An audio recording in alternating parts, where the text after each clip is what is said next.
नारायण बच्चों, आशा करती हूँ आप लोग अच्छे से होंगे। बच्चों, पिछले सप्ताह पाठ 15 में मैंने आप लोगों को अ की मात्रा लगाकर शब्द पढ़ना सिखाया था।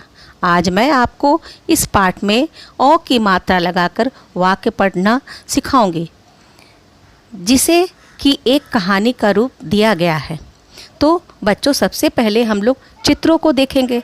चित्र में हमें साफ साफ दिख रहा है कि एक परिवार के घर कुछ मेहमान आए हैं। तो बच्चों, जब मेहमान घर में आते हैं तो सबसे पहला काम क्या होता है?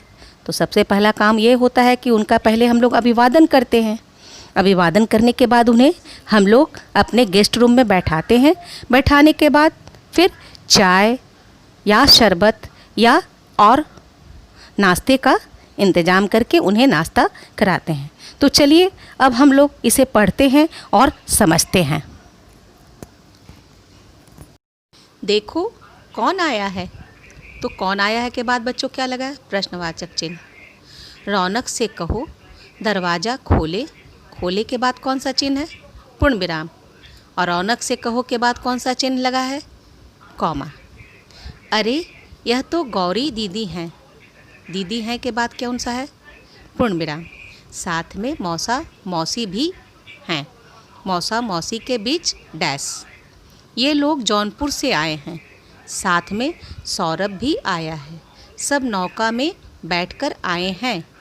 रौनक मौसी का सामान भीतर रख।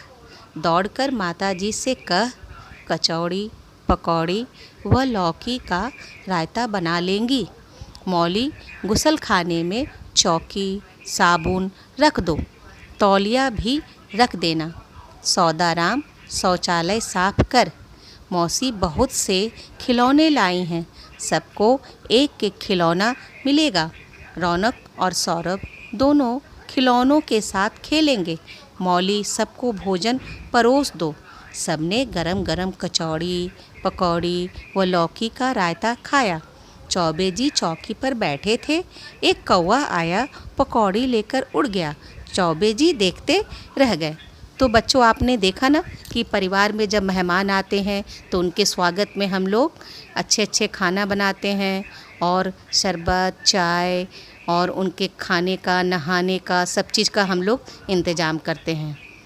बच्चों, इस कहानी से हमें यह सीख मिलती है कि अतिथि हमारे लिए भगवान स्वरूप होते हैं।